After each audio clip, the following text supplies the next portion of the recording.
Andy Samuel Griffith was born June 1st, 1926 in Mount Airy, North Carolina. He was the only child of Carl Lee and Geneva Griffith. They were so poor that when Andy was a baby, they lived with relatives until they could afford to buy a home. Andy even slept in dresser drawers for several months while a baby because they could not afford a crib. While attending Mount Airy High School, he cultivated an interest in the arts and participated in the school's drama program. He attended the University of North Carolina in Chapel Hill, North Carolina, and graduated with a bachelor's degree of music in 1949. He actually began college studying to be a Moravian preacher, but he changed his major to music and became a part of the school's Carolina Playmakers. Andy's first TV appearance was The Ed Sullivan Show in 1955.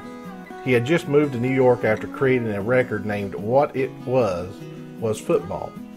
Ed Sullivan wanted to sign him up for 18 shows, but it was cut back to 4 shows.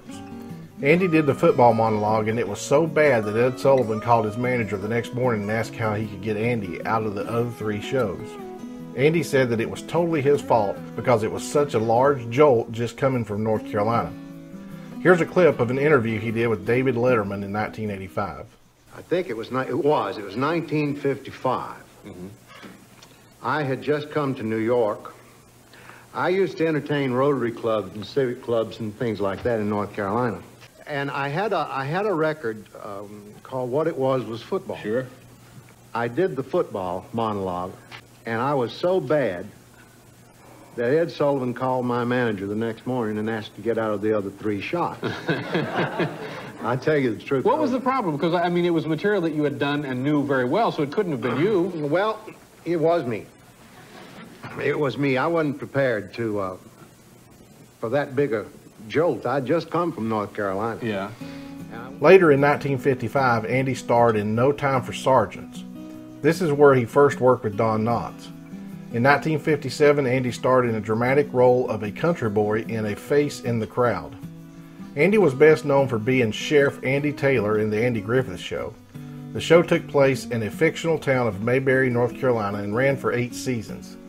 After The Andy Griffith Show, he starred in several television shows such as Headmaster, The New Andy Griffith Show, Adams of Eagle Lake, Salvage One, and The Jaegers. In the early 1980s, Andy underwent rehabilitation for leg paralysis from Guillain-Barré syndrome. After rehabilitation, he returned to television as Ben Matlock in the legal drama Matlock. By the end of the first season, they knew that they had a hit because the ratings were a powerhouse. Matlock ran for 6 seasons. Andy also had a successful recording career, singing many Christian hymns and a few bluegrass and country songs. He also won a Grammy for Best Southern Country or Bluegrass Gospel Album in 1997. Griffith's first serious health problem was in April 1983 when he was diagnosed with Guillain-Barré syndrome and could not walk for 7 months because of paralysis from the knees down. On May 9, 2000, he underwent quadruple bypass surgery at Norfolk General Hospital in Norfolk, Virginia. After a fall, Andy underwent hip surgery on September 5, 2007 at Cedars-Sinai Medical Center in Los Angeles, California. Andy died on July 3, 2012 from a heart attack at the age of 86 at his coastal home in Roanoke Island in Dare County, North Carolina. He was buried in the Griffith family cemetery on the island within 5 hours of his death. Rest in peace, Andy Griffith. You will be missed.